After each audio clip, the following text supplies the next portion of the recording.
41장 14절부터 16절 말씀이 되겠습니다. 이사야서 41장 14절부터 16절 말씀.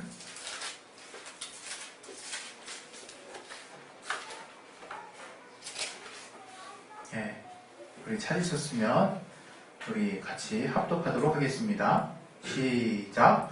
지렁이 같은 너 야곱아, 너희 이스라엘 사람들아, 두려워 말라. 나 여호와가 말하노니 내가 너를 도울 것이라. 내 구속자는 이스라엘의 거룩한 자니라. 보라, 내가 너를 이가 날카로운 새 타자 기계를 삼으리니 네가 산들을 쳐서 부스러기를 만들 것이며 작은 산들로 겨닿게 할 것이라. 내가 그들을 까부른즉 바람이 그것을 날리겠고 회리바람이 그것을 흩어버릴 것이오되 너는 여호와로 인하여 즐거워하겠고 이스라엘의 거룩한 자로 인하여 자랑하리라. 아멘. 오늘 이 말씀 통해서 하나님이 우리 각자에 깨닫게 하시는 말씀, 또 가정에 주시는 말씀, 각자의 지경에 주시는 말씀, 또 교회에 주시는 말씀을 깨달을 수 있도록 들을 귀를 허락해 주시고 또 마음밭을 허락해 달라고 이 시간에 기도하겠습니다. 하나님 아버지, 우리에게 하나님의 말씀을 들을 수 있는 주를 허락하여 주시옵소서. 하나님, 우리의 심령이 좋은 밭이 돼서 30배, 60배, 100배 결실하는 것처럼 우리의 마음을 열어주시옵소서. 아버지, 말씀이 우리의 각자의 삶에, 또 우리의 각자의 지경에, 또 우리의 가정에, 또 교회에 하나님이 주시는 말씀으로 깨달아질 수 있도록 도와주시옵소서. 이렇게 알게 하여 주시고 도와주시옵소서. 붙들어 주시옵소서. 예수의 이름으로 기도했습니다. 아멘. 아담과 하와가 범죄했을 때 하나님이 그들을 만약에 그들이 범죄한 그 범죄의 그 대가대로 그냥 치르게 하셨다면 어땠을까? 사실 우리가 성경을 통해서 때로는 우리가 아무 감각 없이 무덤덤하게 마치 옛날 이야기를 듣는 것처럼 구약을 펼쳐놓고 볼 때가 있지 않나, 그런 생각도 참 조심스럽게 해봅니다. 만약에 그랬다면 우리에게는 지금 미래가 없는 거죠. 그리고 우리가 또 우리의 인류라고 하는 그 존망도 어떻게 됐을지. 그러나 우리가 알고 있는 하나님은 사랑과 긍휼이 풍성하신 분이고, 또 그분의 인내, 그분의 인자하심이 또 생명보다 낫더라고 시편의 고백자가 고백한 것처럼 하나님이 우리를 향해서 무언가를 주셨기 때문에 우리의 삶은 지금 지속되고 있는 것입니다. 아담과 하와의 이야기가 단지 옛날 이야기가 아니라 지금 우리의 삶에 가장 밀접하고 가장 직접적인 지금 상황으로 맞닿아 있는 것입니다. 그래서 우리는 그 아담과 하와의 이야기를 우리가 신앙을 가지면서 우리의 삶에 빼놓을 수 없도록 우리가 항상 기억하고 있는 것이라고 저는 생각합니다. 이런 하나님이 우리에게 만약 그런 한 번의 범죄 기회를 다시금 주시지 않았다면 우리는 우리의 앞날은 이제 예상할 수 없는 것이죠. 그런 하나님이 우리에게 소망을 다시금 가질 수 있도록 저들이 범죄한 직후에 가죽옷을 지어서 입히셨어요. 다 아시는 부분이 있겠지만 그 가죽옷이라고 하는 것은 누구는 또 그것이 원시복음이라고 어떤 피를 흘리는 죽음의 어떤 예표라고 말씀하기도 하지만 우리가 그냥 대놓고 알 수 있는 사실은 하나님의 직접적인 도움이 시작이 됐다는 거죠. 하나님이 저들의 범죄를 어떻게 보면 이렇게 표현하면 맞을지 모르겠어요. 이젠 직접 수습하기 시작하신 거예요. 어떻게 보면 이것이 우리 인류 역사의 참 아이러니인데 하나님의 직접적인 개입의 역사가 이제는 시작이 됐습니다. 그 아담과 하와의 범죄로 인해서. 그러나 그것이 어떻게 이루어졌고 무엇 때문에 이루어졌는지 우리가 거기까지 알 필요는 없는 거예요. 분명한 것은 하나님의 그분의 긍휼하심을 따라 우리를 이제 다시금 붙드시기 시작하셨다는 거예요. 그런데 하나님이 우리가 죄를 진 이후로 이제 우리의 옛사람이 타락해졌기 때문에 하나님과의 화평했던 그 시기를 이제 우리의 어떤 내면에서 기억하지 못하는 것 같다는 생각이 많이 들었어요. 그래서 죄 지은 인류는 여지없이 그 육신의 소욕을 따라 하나님과 단절된 채로 계속 죄를 지으려고 합니다. 그중 일부 하나님의 선택된 자들을 통해서 계속해서 하나님은 자신의 채널을 통해서 그분의 말씀을 공개하시고 그분의 뜻을 계속 선포하시지만 이스라엘은 그 말씀대로 가지 않죠. 여러 가지 위기 가운데서도 하나님이 그 이스라엘이라고 하는 큰 백성을 구원하시는 큰 사건을 지도자들을 통해서, 모세를 통해서, 또 아브라함, 이삭, 야곱, 그 이후에 있는 많은 지도자를 통해서 계속해서 이스라엘을 어떻게 구원하셨는지를 하나님이 보여주셨지만 저들은 따라가지 못합니다. 저들은 결국 자신들이 지은 어떤 의지의 결과라고 할까요? 그것들로 인해서 이제는 큰 절망을 얻게 됩니다. 그 죄가 우리에게 미치는 부정적인 영향 중에 가장 큰 것 중에 하나가 저는 절망감이라고 생각해요. 좌절감. 그런데 인류가 그 죄로 인해서 큰 좌절감을 이제 얻게 됐다는 거죠. 이 좌절감은 사실 쉽게 걷어내지지가 않습니다. 여러분이 우리가 이제 오늘 이 본문을 통해서 제가 여러분과 같이 나누고 싶은 이야기가 뭐냐면 하나님이 우리에게 새 힘을 주실 때 어떻게 새 힘을 주시는지를 우리가 좀 잘 관찰했으면 좋겠다 하는 거예요.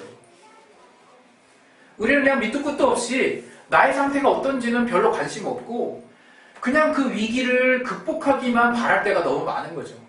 왜? 힘드니까. 당장 위험하니까. 당장 어렵고 당장 내가 이 바로 턱 밑에까지 차오르는 이 답답함, 이 위기감을 해소해야 되기 때문에 나 자신을 볼 여력도 없을 뿐만 아니라 그냥 문제가 해결되기만을 우리는 바란다는 거죠. 근데 그러면서 우리가 도리어 하나님을 더 오해할 만한 일들이 벌어진다는 거예요. 뭐가 자꾸 이렇게 핀트가 안 맞죠. 신앙생활을 해도 뭔가 핀트가 안 맞아요. 그래서 우리가 뭔가 힘을 내려고 해도 힘이 쭉 빠지죠. 어디서 힘을 빠지는지도 잘 모르죠.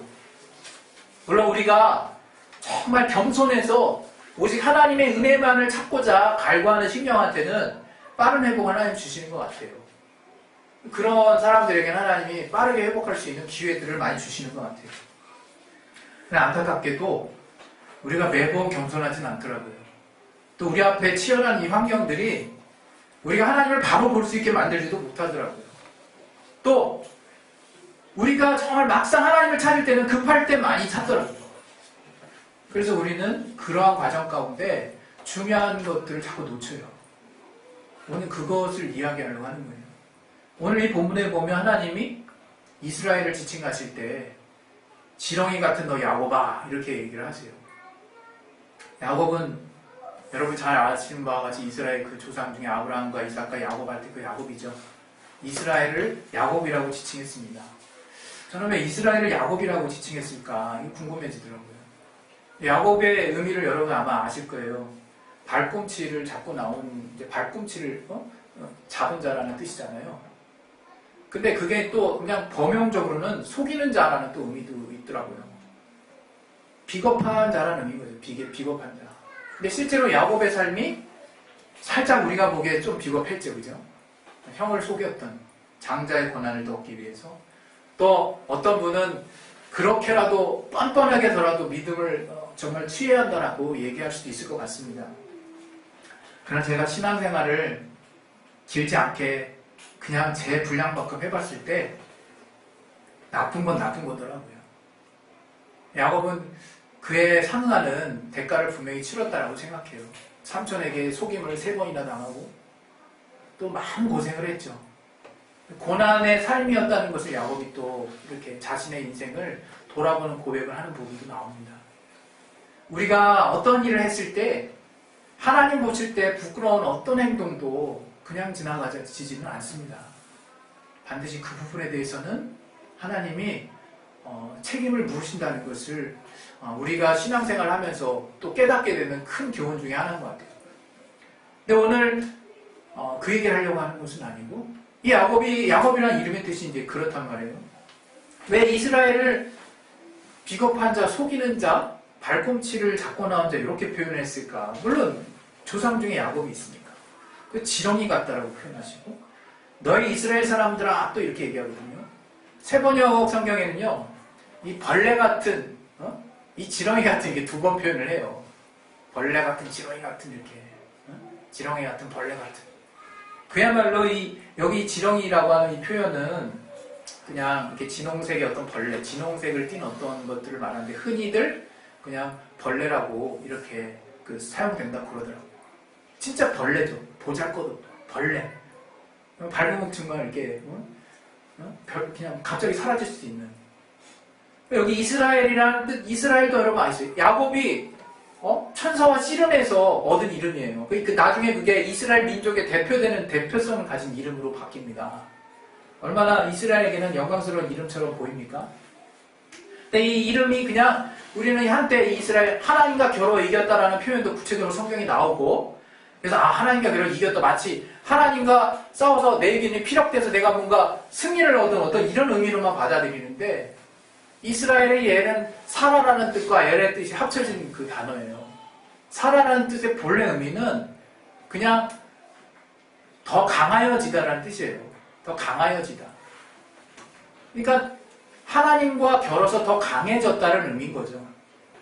이게 이제 어감상 뭐가 틀리느냐? 우리는 항상 뭔가 정복하고 뭔가 목적에 도달하고 뭔가 이렇게 딱 채워지고 뭐 이런 것들을 좋아해요. 승리하고 이런 것들을 되게 좋아하거든요.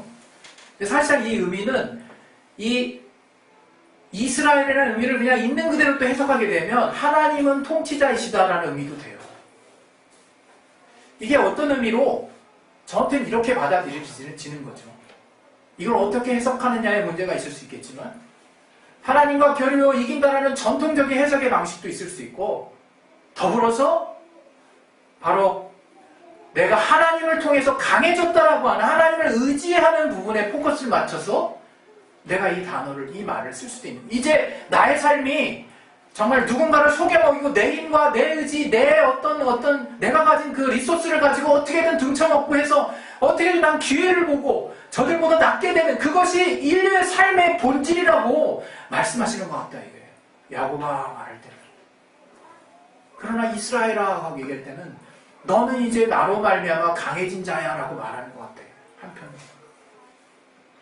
이스라엘은 하나님은 통치자이시다라고 번역하는 경우도 많습니다.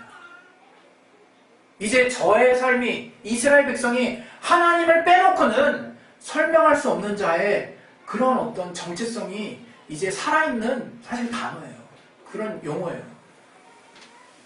근데 그렇게 이스라엘 하놓고 그 다음에 하나님 뭐라고 하십니까?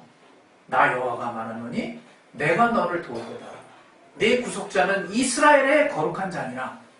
이렇게 이제 하나님이 말씀해요. 하나님이 이제 직접적으로 그 이스라엘을 돕겠다고 말씀을 하시는 거죠. 이때는 이스라엘이 얼마나 그 패배와 이 정말 이 여러 가지 열방의 어려움으로부터 힘들어했을 때입니까? 근데 하나님이 이렇게 지금 말씀하시면서 이스라엘에게 새 힘을 불어넣어 주는 거죠. 제가 오늘 이 부분을 통해서 여러분과 이야기하고 싶은 대목은 다른 게 아니에요. 내용에 깊이 들어가서 이 내용의 어떤 내용을 통해서 나오는 그 이 시대의 어떤 주제를 이끌어내려고 하는 것이 아니라 바로 우리의 신앙생활의 시작이 이렇게 돼야 될 텐데 라고 생각을 하는 거예요. 저는 뭐냐, 제가 하나님 앞에 주님하고 나왔을 때 너 지렁이 같은 형태가 라고 됐을 때 내가 내 주님하고 기쁨으로 주님을 맞이할 수 있는 상태가 가장 건강한 신앙 상태라고 저는 믿어지는 거예요. 우리는 흔히 야 이 지렁이 같은 놈아 하면 굉장한 그 모욕을 받는다고 느끼죠. 물론 사람과 사람 사이에 그러면 안 되죠. 그냥 제가 예를 들어서 얘기하는 거예요. 내가 누군가의 낮춤을 당하면, 낮아짐을 당하면 나는 심한 모욕감을 느낍니다. 그 이유가 뭡니까? 우리 모든 인간들에겐 인격이라는 게 있는 것이고 그 인격은 하나님을 닮은 것이고 나는 스스로 자존감이라고 있는 거예요. 자존감이라는 게 있는 거예요. 요즘엔 자존심보다 자존감이 많이 쓰이죠. 자존심은 한때는 뭔가 좀 센 용어처럼 느껴져서 안 좋은 식으로만 좀 이렇게 쓰여질 때가 좀 있었어요.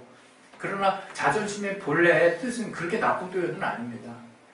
자기 자신을 아끼고 높이려고 하는 그런 어떤 마음, 높아지는 그냥 스스로 높아지는 막 이렇게 교만함하고 다른 용어예요. 자존심 그냥 있는 그대로 그냥 표현하게 되면 나를 아끼고 정말 나를 정말 이렇게 높이는 되게 긍정적인 어떤 뉘앙스가 포함되어 있는 용어인데 자존감 하면 좀 좋은 용어처럼 느껴지고 자존심, 야 자존심 내세우지 마 이런 용어로 많이 쓰여서 그런지 약간 네거티브하다 이거예요. 그러나 사실은 같은 의미입니다. 근데 이 자존감이라고 하는 거 우리가 이 자존감이 어디서부터 나오는지가 대단히 중요한 거라 이거예요. 이 자존감. 제가 신앙생활하면서 제일 많이 변화된 게 뭐냐 생각해 봤을 때 저는 자존감이에요. 자존감. 나라고 하는 자존감이 정말 형언할 수 없이 높아졌어요. 근데 이거는 교만함하고 다른 용어거든요. 여러분 자존감이 낮아지는 게 패배감이랑 같은 식으로 연결시키시면 안 돼요. 이게 좀 약간 이상하죠? 그러니까 다시 말해 제가 좀 다시 설명해요. 자존감, 내가 정말 너는 너 지렁이 같은 야고바하고 누군가가 하나님이 얘기하셨는데 이렇게 얘기했을 때 이렇게 해서 낮아지는 것이 우리가 자존감이 결여되기 때문에 결국에는 패배감이 느껴지는 건데 이 자존감은 여러분이 어디서 얻을 수 있느냐? 그걸 여러분 잘 생각해야 된다는 거예요. 우리가 내가 나를 낮추는 말을 듣었다고 해서 내가 자존감이 낮아지는 게 아니라는 거예요. 사실은 저는 이렇게 봅니다. 해석이 다른 사람이 있을 수 있어서 내가 나 스스로 정말 나아지려고 하는 나 스스로 모든 걸 할 수 있다라고 하는 생각이 그게 사실은 저는 인본주의의 뿌리가 아닌가 생각해요. 저는 나는 할 수 있다라고 하는 그런 생각이 그런 어떤 나 안에서 일어나는 그 신념이 결코 완전히 나쁘다고 생각지는 않아요. 왜 우리가 어려울 때 나는 할 수 있다라는 그 나 자신을 인정하는 그 신념이 어려운 시간들을 많이 극복하게 해주거든요. 그러나 반면에 그것을 신앙이라고 말하지는 않아요. 그것은 절대로 신앙이 아닙니다. 오히려 신앙은 무엇이냐? 나는 나 스스로는 아무것도 할 수 없다라고 인정하는 게 신앙이에요. 아마 아실 거죠. 다 아실 거예요. 그런데 바로 그 사실 하나를 내가 들었을 때 내가 실망하느냐 안 하느냐가 그 중요한 지금 포커스예요. 나는 아무것도 할 수 없어 라는 상황에 내가 접해 있었을 때 내가 과연 실망하고 있느냐 한번 보세요.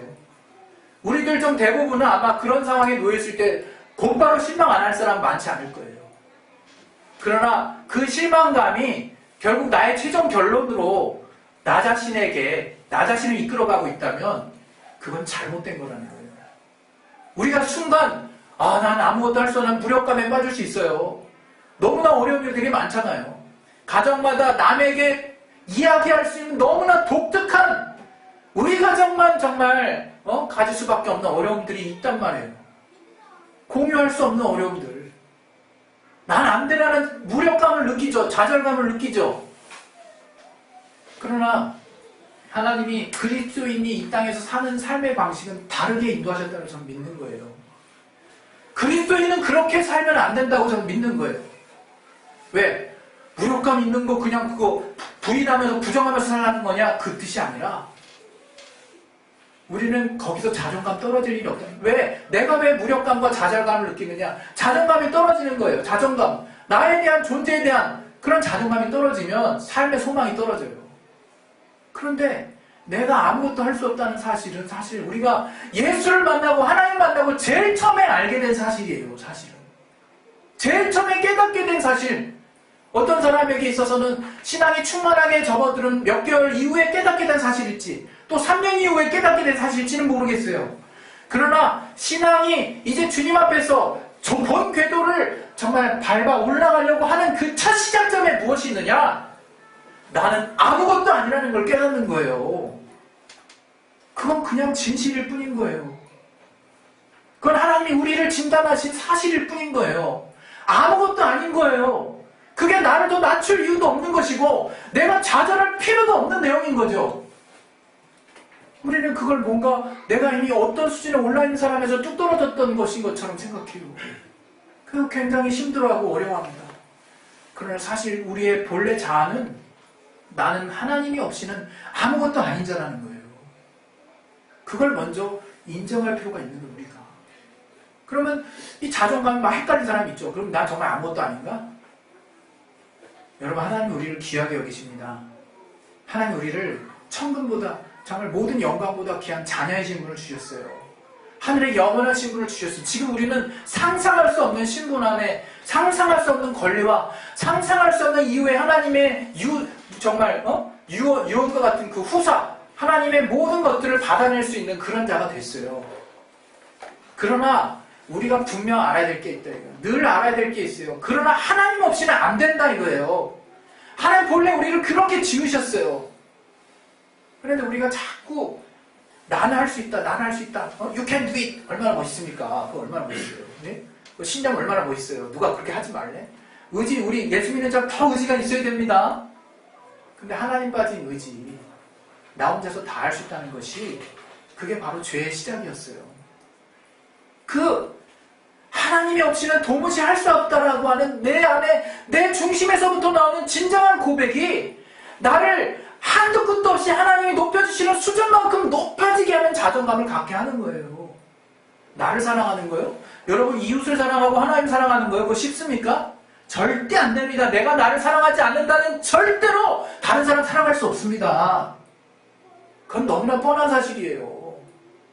내가 나를 사랑하지 않는데 어떻게 남을 사랑합니까? 말도 안 되는 소리 하지 마세요. 정말 하나님이 나에게 어떤 사랑을 주셨는지 그 사랑을 가득 담을 수 있는 자, 먼저는 내가 어떠한 것에서부터 이렇게 귀함을 받은 자인지를 알고 있는 자가 그 분량만큼 사랑을 내줄 수 있는 거예요. 여러분, 우리가 내 코가 석자인 사람이 남을 막 열심히 돌아보고 정말 이웃을 돌아보고 막 사랑할 마음이 막 내 안에 또 막 생깁니까? 절대로 안 생기죠. 당장 내 가족이, 내 아이가 아프고 내 직장이 위태위태하고 나의 앞날 다음 날이 걱정되는 그런 삶을 살고 있는 사람이 이웃이 걱정되냐 이거예요. 그런데 하나님의 계명은 이웃을 내 몸과 같이 사랑하라는 계명이 우리 앞에 뚝 떨어졌어요. 단지 율법의 영역이 아니라 성령으로 가능하다고 말씀을 하십니다. 비록 실수할지라도 70번에 7번씩 우리가 정말 잘못된 일을 할지라도 500번째에서는 돌이키리라는 기대를 가지시고 우리에게 가능하다고 말씀하고 계시는 거예요, 지금. 그게 어떻게 가능해, 우리가, 그게. 여기에 자존감이 걸려있는 거예요. 그래서 자존감이 신앙의 시작점. 우리 시작을 어찌 보면 잘못 가고 있는 사람이 있을 수도 있는 거예요. 내가 이 정도 하니까 하나님 나를 기뻐하시는 거가 아니에요. 너무나 아시는 내용이지만 우리가 아무것도 가진 거 없고 볼품 없고 볼 거 아무것도 없지만 우리를 하나님 사랑하시기로 작정하신 거예요. 그걸 생각하면 할수록 너무나 큰 은혜다 이거예요. 우리는 그 하나님이 주신 은혜에서 나오는 힘으로 하루하루를 사는 거예요. 사실은 그리스도인은 그 힘으로 사는 거예요. 그리스도인이 그 힘이 없다면 얼마나 이 세상이 무의미한지 몰라요. 여러분, 세상처럼 뭔가 세상에 있는 영예와 이런 거 얻으려고 사는 거 아니지 않습니까, 우리가? 그럼 세상에 있는 거 다 포기하고 사는 사람들입니까? 육신을 떠나서? 그런 사람도 아니지 않습니까? 헷갈리잖아요. 이것도 아니고 저것도 아니고. 뭐 때문에 사냐, 이게 뭐 때문에? 하나님이 주신, 우리에게 주신 은혜가 너무나 귀해서 사는 거라 이거예요. 근데 그것을 알려면 자존감이 걸려있다, 이거 자존감. 나의 자존감. 오늘 이 본문은 지렁이 같은 너 야고바 하는 말에 정말 내 주님이라고 기쁨으로 화답할 수 있는 자가 바로 건강한 신앙을 유지하고 있는 자라고 말씀하는 것 같다 이거죠. 이게. 그때 하나님은 이렇게 말씀하십니다. 저들을 까부른다는 거예요. 까부른다는 게 16절에. 키지라는 거 아시죠? 옛날에 이게 쭉. 저도 어머니가 옛날에 어렸을 때 몇 번 하시는 거 봤어요. 이게 하면 어떻게 됩니까? 거기 이제 껍데기들이 다 이렇게 분리가 되죠? 후후 불죠? 후후 불면. 이렇게 까부르면 어떡합니까? 계속되면 나중에 거기 보면 이제 쭉정이들이나 껍데기들은 다 날아가요. 그걸 알고 봤자 안 보이죠? 키질한다 그러죠. 그걸 까부른다고 얘기하는데 까부른다는 게 주님이 여기서 우리가 알아야 될 게 있어요. 까부를 때 바람을 알곡한테는 안 부릅니까? 알곡한테는 안 불어요, 하나님이? 그냥 쭉정이한테만 집중적으로 부십니까? 껍데기한테만 집중적으로 불어요? 키지라는 거 그렇게 한 게 아니죠. 다 바람 부는 거예요. 그런데 어때요? 속이 꽉 찬, 제대로 내실이 있는 알고 보면 남아있다 이거예요. 껍질들 그냥 쭉정이로 쑥쑥쑥 날아버린다 이거예요. 여러분 여기서도 되게 귀한 교훈이 있는 거라고 생각합니다. 저는 하나님이 내가 야곱을 불렀을 때 이 비겁한 자, 그러나 하나님에 의해서만 살 수 있는 자라는 그 하나님의 부르심에 정말 나의 자존감을 딱 걸고 있는 자는 하나님의 말씀에 내가 완전하게 제대로 살고 있지는 못한다 할지라도 하나님을 향해서 고개를 들고 늘 내가 회개할 거리를 만든다 할지라도 그 즉시로 또는 빠른 시간 안에 주님을 향해서 고개를 드는 자는 정말 하나님 앞에 하나님의 강풍에도 징계를 받는다 할지라도 저가 알고 것 같이 잘 보존되어 있겠구나. 내가 하나님께 혼을 나도 내 자존감이 밑으로 뚝 떨어지는 게 아니라 하나님의 사랑의 매로 내가 받아들일 수 있겠구나. 여러분 오늘 이 본문을 통해서 하나님은 이제 성숙한 이스라엘을 부른다고 저는 생각해요. 성숙한 이스라엘. 이제 하나님에 의해서 하나님의 통치하시는 하나님에 의해서 강해진 자, 하나님에 의해서만 세워진 자들을 하나님이 부르시고 그런 자들 향해서 하나님의 바람을 불지라도 정말 제대로 서 있지 못하는 자들만 날아간다라고 말씀하시는 거라고 저는 그렇게 보여집니다. 우리의 삶에 여러분 많은 또 고난이 있어요. 제가 지난주에 무슨 드라마를 봤는데 누가 그 옳은 소리 하나 하더라고. 그냥 내가 어른이 된 증거가 그거래. 올바로 해도 좋은 결과가 안 난다는 걸 아는 게 어른이 되는 거래요. 어떤 12살짜리 꼬마애가 그 얘기하는 대사 내용입니다. 참게 동의가 되더라고요. 맞습니다. 우리가 주님의 의로운 말씀을 따라 살아요. 그럼 항상 해피엔딩 됐으면 좋겠어. 근데 이상하게 시편의 어느 구절에 있는 말씀처럼 저는 더 잘 되는 것 같아. 근데 마지막에 저 시편의 기자가 두 눈 뜨고 봤다죠? 저 마지막이 지옥이고 미끄럼틀의 그 앞자리에서 쭉 그냥 내려가는 과정을 봤다잖아요?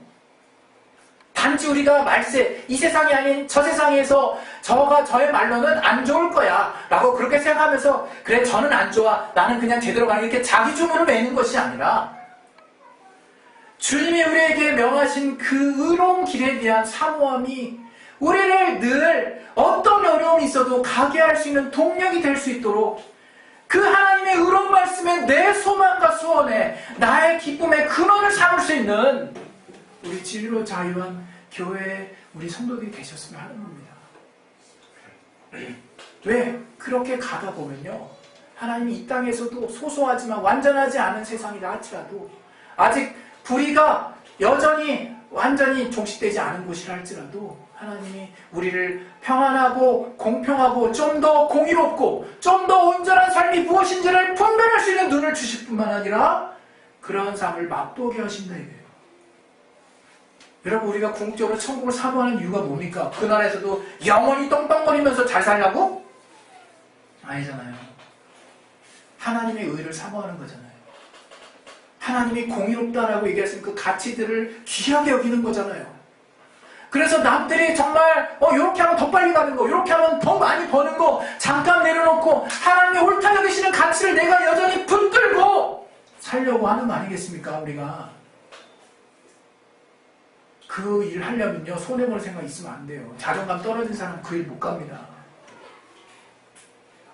나 정말 지렁이 같은 별볼일 없는 사람이라 할지라도 하나님이 나를 정말 늘 함께 하시고 나를 누구보다도 정말 그 어떤 환경보다도 확실한 길을 인도하시는 가장 선하신 하나님을 내가 섬기고 있다는 거, 하나님이 늘 나와 함께하고 계신다는 거, 늘 하나님이 나를 최고로 사랑해 주신다는 거 하는 것을 내가 정말 성령 안에서 늘 깨닫고 있을 때 여러분 정말 어떤 환경이 벌어져도 하나님의 옳은 가치를 붙들고 살 수 있는 거예요. 여러분 우리는 뭐 어떻게 돼서 어떤 결과를 얻으려고 사는 자가 아니에요. 하나님의 의로운 가치를 붙드는 게 그냥 목적인 거예요.